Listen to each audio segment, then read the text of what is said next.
How well do you trust your instincts? Sometimes, a single moment on the open road can force you to answer that question for real. But what happens when the open road itself becomes a trap? 3 drivers, each alone in the cab, face the kind of split-second decisions that save them from disappearing forever. From eerie figures waiting in the dark to the chilling sight of an abandoned rig with no sign of its driver, their stories show how a quiet routine can twist into something unexplainable in an instant. Out here, survival often comes down to trusting that uneasy feeling you can't ignore. It was supposed to be just another quiet night on the road. The vanishing driver started with headlights cutting through the dark, a long-haul run from the west coast to the east, and the kind of empty highway that makes you forget how far you are from help. I was used to these stretches, just the steady hum of the engine, CB radio crackling low, and the rhythm of mile markers ticking by. It was late, that hour when the world feels like it's shrunk to the inside of your cab and the 2 lanes ahead. I kept an eye on the road, one hand on the wheel, the other close to the radio just in case. Up ahead, a set of flashing hazard lights broke up the monotony. At first, I figured it was a routine breakdown, maybe a flat or someone pulled over to check their load. But as I got closer, I realized the truck wasn't on the shoulder. It was right in the middle of the lane, angled across the dividing line. No traffic in sight, no sign of movement. I slowed down, easing my rig to the edge of the road. Something about the way that truck sat, engine idling, cab door swung open, made the hair on my arms stand up. I cut the engine, grabbed my flashlight, and stepped out. The silence was heavy, broken only by the low rumble of the abandoned truck. I walked up slow, shining my light across the chrome and up into the cab. The driver's seat was empty. A jacket lay tossed on the passenger side. There was a half-finished coffee in the cup holder, still warm enough to fog the lid. The CB mic dangled, swaying gently, as if someone had dropped it in a hurry. No bags, no logbook, nothing that told me who this driver was or where they'd gone. Boot prints led from the cab down into the gravel, fading into darkness. There was no sign of a struggle. No blood, no torn fabric, just those smudged prints and the open door. I called out, but my voice just bounced back at me from the empty fields. I reached for my mic again, wondering if the missing driver was still out there, but found only silence. That's when I heard it. A voice over my own CB, thin and broken, like it was coming from underwater. Just one word. Help. The transmission cut out as quickly as it started. I froze, staring at the radio. I hadn't seen another vehicle for miles. My mind raced through every explanation I could think of. Maybe the driver was nearby and trying to reach someone. Maybe it was interference, or maybe it was something else entirely. I tried the mic. This is northbound Route 86. Does anyone copy? What's your location? All I got back was static. The fields on either side of the road stretched out flat and empty, the tree line a distant black smudge.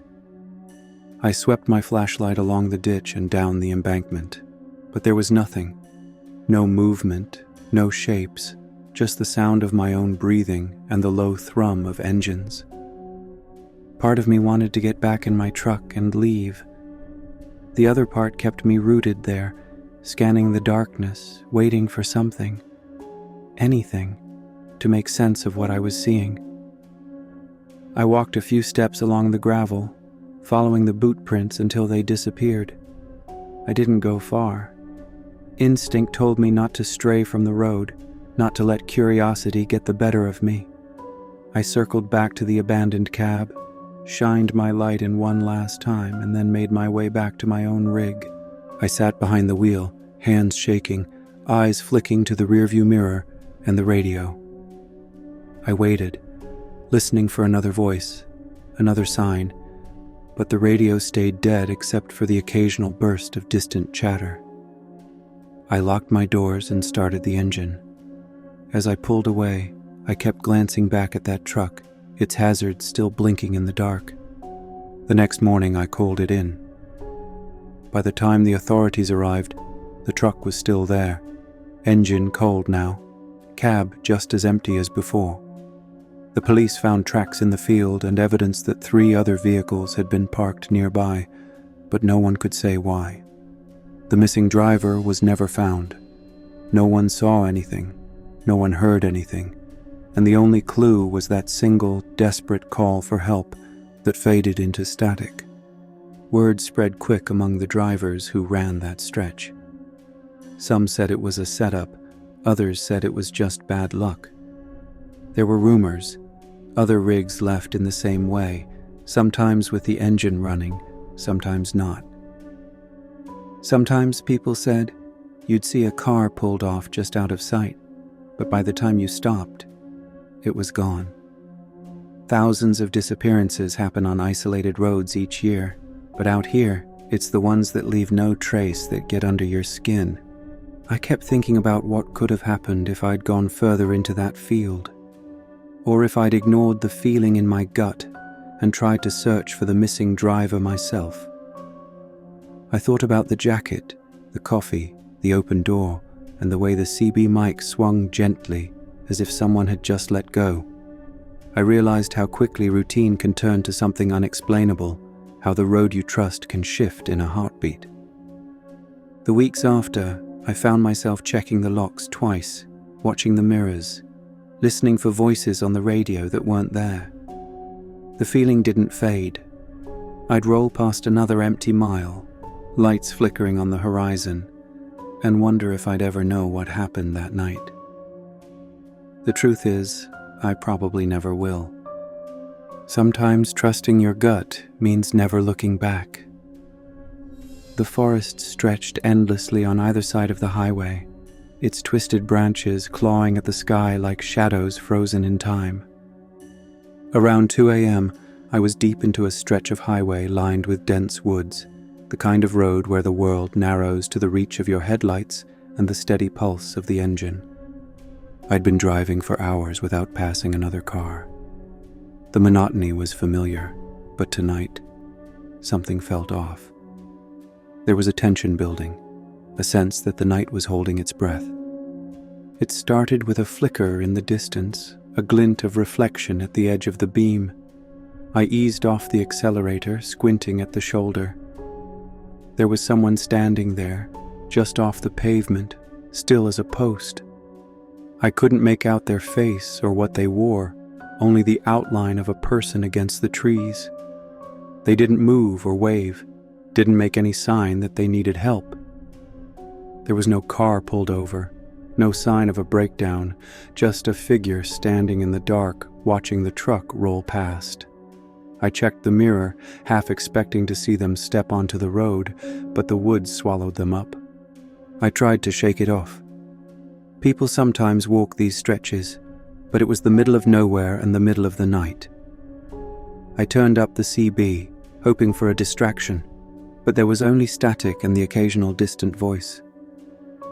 The radio chatter faded, leaving me with my thoughts and the hum of tires on asphalt. A few miles later, I saw her. She was standing on the shoulder, maybe 50 yards ahead, facing the road.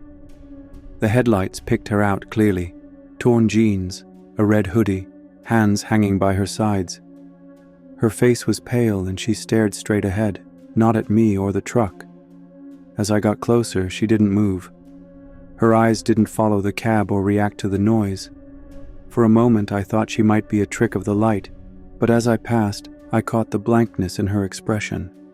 She looked through the windshield, through me, like she was waiting for something that wasn't coming. I couldn't help glancing in the mirror, but by then, the darkness had closed in behind me. My hands tightened on the wheel. There shouldn't have been anyone out here, let alone 2 people so close together. I rolled the window up and checked the locks, feeling a cold knot settle in my chest. I kept my eyes on the road, but every shadow at the edge of the woods made my nerves jump. I tried to write it off as fatigue, but the feeling wouldn't go away. Then up ahead, something blocked the left lane. I eased off the gas, squinting through the glare on the windshield. It was a person lying face down in the road. They weren't moving, arms stiff at their sides, body stretched across the lane. My first instinct was to hit the brakes, but I hesitated. It didn't feel right. The placement was too perfect, the scene too quiet. There were no skid marks, no debris, nothing to suggest an accident. Just a body in the middle of nowhere. Every part of me wanted to help, but something in my gut told me to keep moving. I nudged the truck into the center of the road, giving the figure a wide berth. As I passed, I stared, trying to make sense of what I was seeing. The man looked young, maybe late 20s, wearing jeans and a dark coat. He didn't flinch or react to the headlights. The stillness felt wrong, too deliberate, like he was waiting for something. The truck rolled by, and I couldn't help but check the mirror one last time. That's when I saw it. The man who'd been lying motionless sat up, head turning to watch the truck pull away. His face was blank, but his eyes followed me. He didn't look hurt or confused. He looked like he'd been waiting for a reaction. My heart hammered in my chest as I pressed harder on the gas. I didn't want to see what would happen if I stopped. I kept my eyes on the road, refusing to look back again. The urge to pull over and catch my breath was strong, but I pushed through it. My mind raced through every possibility. Maybe it was a prank, maybe someone needed help, but the feeling in my chest wouldn't let up. I'd heard stories at truck stops, warnings passed around over bad coffee and hash browns. Drivers talked about setups like this, fake breakdowns, people pretending to be hurt, all to lure someone into stopping. Once you're out of the cab, you're exposed. The woods give plenty of cover for anyone waiting just out of sight. I thought about the woman in the red hoodie, the man standing at the shoulder, and now the body in the road. It was too much to be a coincidence. I kept driving, hands locked on the wheel, eyes flicking between the mirrors and the empty lanes ahead. The CB crackled, but no one else was nearby. The realization hit me in waves. If I'd stopped, if I'd gotten out to help, I might not have seen who else was hiding in the trees. The woods pressed close on both sides, offering plenty of places for someone to wait. My instincts had kept me moving, even when every other part of me wanted to help. That feeling of unease, the tension that had started with the first figure, had built to a point where I couldn't ignore it. I drove for miles before I let myself breathe easy again. The night stayed quiet, but the image of the man sitting up in the road stuck with me. I kept thinking about how quickly things can turn, how a routine drive can shift into something you can't explain. I remembered what drivers at rest stops had warned about, staged ambushes using fake victims in need. It's not just a story you hear, it's something that happens out here, where help is far away and the dark hides everything. He pressed the gas, heart racing, convinced more figures lurked just beyond the tree line. The next stop on my route was supposed to be a break, a place I'd pulled into dozens of times before, where routine and familiarity usually meant safety. The truck stop between those two small South Dakota towns had always been part of my routine. It was bigger than it needed to be for such a quiet stretch of highway, but that was part of why I trusted it. Most nights, just a couple of trucks would be scattered across the lot, engines cooling in the dark, and the silence felt predictable. I never expected anything out of the ordinary. That night, though, as I rolled in, everything was off from the start. There were no lights in the distance, no familiar glow marking the stop. I slowed, thinking maybe I'd missed it or taken a wrong turn, but my headlights caught the outline of the building right where it should have been. Only now, everything about it was wrong. The windows were boarded up with rough planks, the fuel pumps gone, and the lot itself looked like it had been erased. No tire tracks, no litter, nothing left behind except cracked pavement and weeds pushing through. The whole place felt stripped down, like someone had gone out of their way to wipe out any sign of life. I let the truck idle near the edge of the lot, staring at the boarded-up building. I kept expecting to see another rig or maybe a car tucked away near the back, but there was nothing. The silence pressed in hard. I tried to tell myself it was just another closed business, but the emptiness didn't feel normal. It felt deliberate. I checked the clock. I'd been counting on this stop for hours, but now, just sitting there, I felt exposed. I thought about staying. I was tired, and the next real stop was a long way off. I locked the doors and tried to settle in, but that uneasy feeling wouldn't let go. The quiet was too heavy, and the boarded windows made it feel like the place was hiding something. My mind kept running through reasons to move on, and I couldn't shake the sense that if I stayed, I'd regret it. I started the engine again and pulled away from the lot, watching the abandoned building disappear in my mirrors. The road ahead stretched out empty. No towns, no lights, just the dark pressing in from both sides. I drove until the fatigue got too strong to ignore. There was a gravel shoulder just wide enough to pull over. I took it, cut the engine, and sat for a minute, listening to the silence. The feeling from the truck stop stuck with me, but I told myself I was being paranoid. I locked the doors again, grabbed my sleeping bag, and tried to convince myself it was just another night on the road.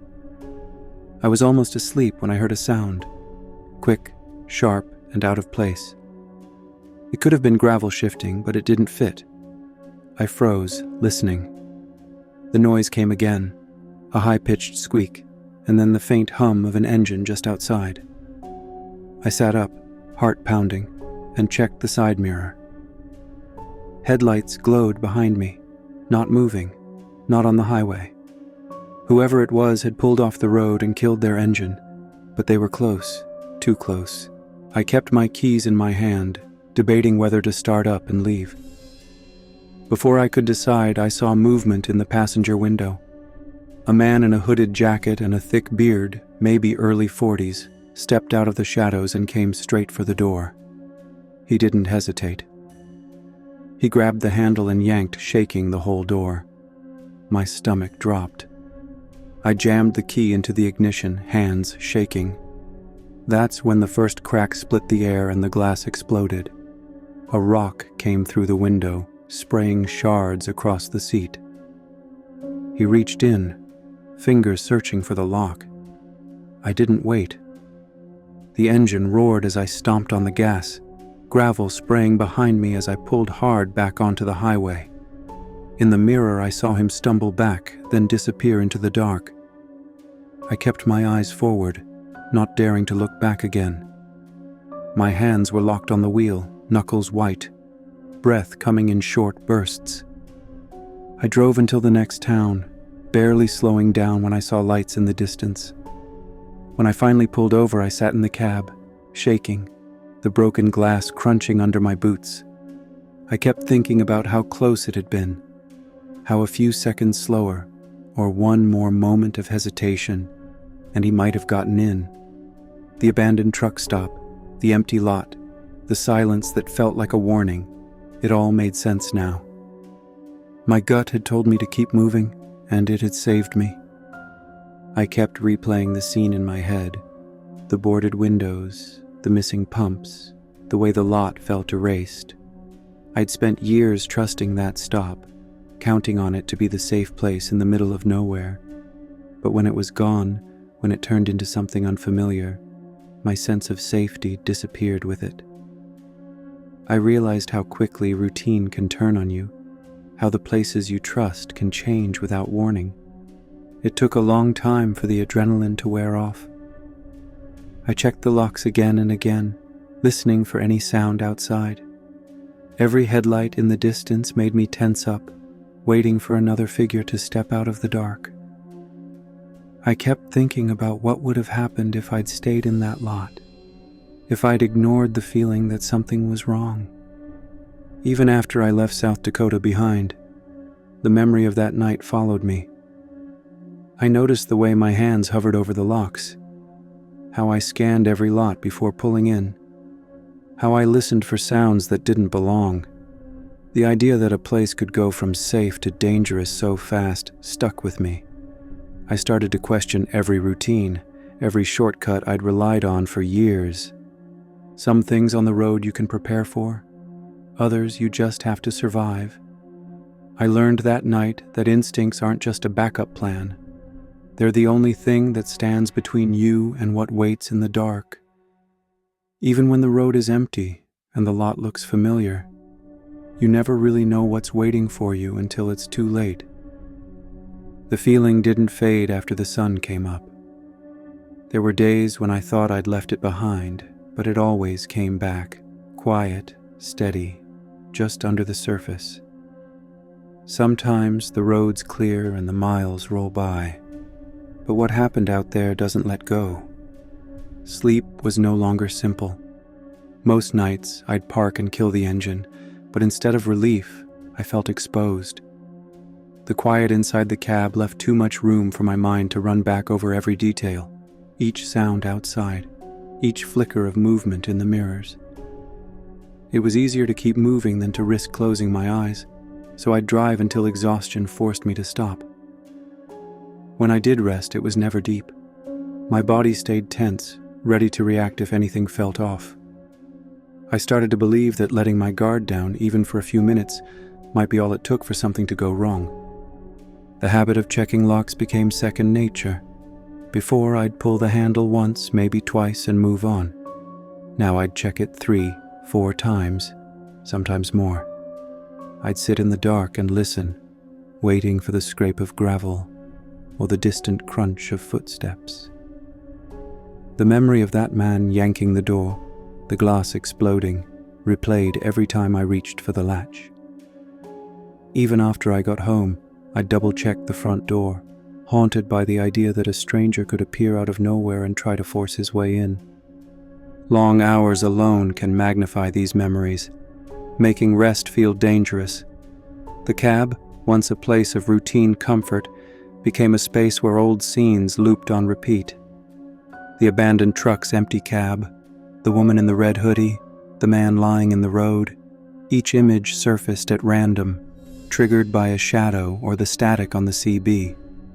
It didn't matter if I was surrounded by other drivers at a busy stop or parked in the middle of nowhere. The sense of isolation never really left. I found myself rerouting trips, skipping certain rest areas, and planning stops where there was always at least some sign of life. I'd avoid stretches of highway that felt too empty, even if it meant driving an extra hour or two. Familiar places lost their comfort. The boarded-up truck stop, once a reliable midpoint, was now a warning. I'd scan every lot before pulling in, looking for anything out of place. A car parked too far from the lights, a figure standing by the payphone, a set of footprints in the mud that didn't belong. The missing driver stayed with me. Sometimes I'd see an empty rig at a fuel station and think about that night. The cab door left open, the coffee still warm, the boot prints leading off into the dark. I'd wonder if he'd trusted the wrong person, or if he'd ignored a feeling that told him to keep going. The lack of answers made it worse. Not knowing what happened left a gap my mind kept trying to fill. Every time I pulled over, the question surfaced again. What if this is the night I don't see the danger coming? That uncertainty worked its way into everything. I'd catch myself rehearsing what I'd do if someone tried to break in again, or if I saw another body in the road. I'd picture myself slamming the truck into gear, hitting the lights, calling for help on the CB. The scenarios grew more detailed and more urgent the longer I thought about them. Sometimes I'd drive for hours just to shake the feeling, but it never really faded. My nerves stayed raw, and I started to expect the worst whenever something felt out of place. On the rare nights I made it home, The habits followed me. I'd check the locks twice, sometimes 3 times before going to bed.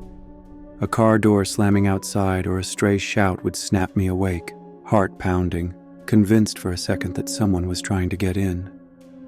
My family noticed I was different, quieter, always scanning the windows. I tried to explain, but it was hard to put into words how the road had changed me. It wasn't just fear that stuck. It was the realization that the road could twist without warning. I used to think routine was a kind of protection, that knowing the route and sticking to familiar stops was enough to keep me safe. But routine is what made me vulnerable. The places I trusted most were the ones where I let my guard down. The man at the window, the abandoned lot, the silent radio. They all taught me that danger doesn't always announce itself. Sometimes it waits, quiet and patient, for you to make a mistake. Avoidance became a way to cope. I'd skip empty stretches, drive through the night instead of stopping, and sometimes refuse loads that took me too far off the main highways. I'd plan every stop with an exit in mind, park where I could pull out fast if I had to. I started to listen more closely to other drivers' stories, picking up on the warnings and the patterns, where people disappeared, where setups happened, which stops to avoid after dark. All of this took a toll. The constant tension wore me down, making even small decisions feel heavy. I'd catch myself hesitating before turning off the highway or pulling into a lot. The job hadn't changed, but my sense of safety was gone. I knew I'd never look at the road the same way again. The line between caution and paranoia blurred until I couldn't tell the difference. But out here, that edge might be the only thing that keeps you alive. I started to trust my instincts more than any checklist or safety protocol. The gut feeling that told me to keep driving, to skip a stop, or to stay behind the wheel instead of getting out. That was what mattered most. I learned to act on those feelings, even if it meant looking foolish or overly cautious. The stories I'd heard from other drivers, the warnings passed around late at night, all started to make sense. You don't always get a second chance if you ignore what your body is telling you. The hardest part was accepting that there might never be closure. The missing driver, the figures on the road, the man at my window. None of those stories ended with answers. The unknown became part of the job, something I had to carry with me whether I wanted to or not. Every empty mile, every quiet stop was a reminder that I couldn't predict what would happen next. I could only prepare as best I could and hope my instincts would be enough. Out here, paranoia can be your shield. Better to stay uneasy than unprepared. The road doesn't always show its dangers, and sometimes the most ordinary places hide the biggest threats. Routine on the road can feel like armor, mile after mile. The same turns, the same stops, the same worn coffee thermos in the cup holder. But for drivers out here, the real risks aren't always obvious. They're not just the sharp turns or the weather that turns without warning. The hidden dangers are the ones that slip in when you least expect them, disguised as everyday moments or familiar places. You hear stories passed around at truck stops and rest areas. Sometimes they're just rumors, but sometimes they stick because they sound too close to what you've seen yourself. I learned quickly that the road holds more than just the hazards you can see. There are 3 kinds of risk that stand out, each one a reminder that threats don't always announce themselves. First, there's the abandoned rig. A truck left idling in the middle of nowhere, cab door open, engine rumbling. At a glance, it looks like someone just stepped away for a minute. But when you get closer, everything feels wrong. The driver is gone, no sign of a struggle, only boot prints fading into the dark. Sometimes police find other vehicles nearby, cars, pickups, even motorcycles, each one empty, each one a question with no answer. Drivers have vanished along these stretches, and nobody can say exactly how or why. The danger here is in the ordinary. What should be a simple stop to help turns into a situation where you're suddenly alone with too many unknowns. Then, there are the staged ambushes. You see a figure by the side of the highway, maybe waving, maybe just standing still. Sometimes it's a woman in a red hoodie, sometimes a man lying across the lane as if he's been hurt. The setup is simple. Someone looks like they need help, and your instinct is to pull over. But the moment you do, you realize it's a trap. I remember the way my hands tightened on the wheel as I passed the figure in the road, the way my gut screamed at me to keep moving. It's a tactic as old as the highway itself, and it works because it preys on your hesitation, your urge to do the right thing. The real threat isn't always the person you see. It's who or what might be waiting just out of sight, hidden in the trees or the dark. The last risk is the erased safe haven.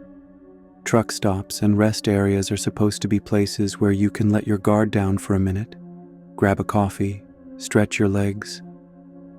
But sometimes, what you expect to find isn't there. The stop between those two South Dakota towns was always part of my route. One night, I pulled in and found it stripped bare, windows boarded, pumps missing, the lot empty as if it had never been used. The sense of safety I'd counted on was gone, replaced by a feeling that I didn't belong there anymore.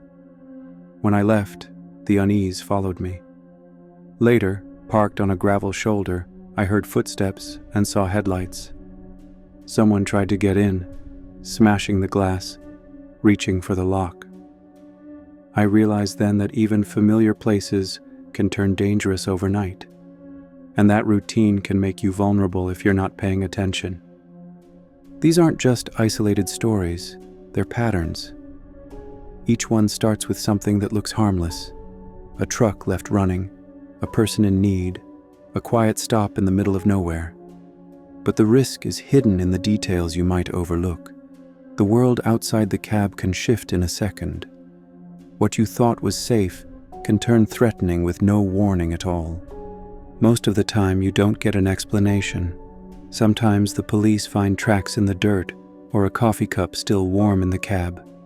Sometimes there's nothing at all. No footprints, no clues, just a sense that someone or something is missing.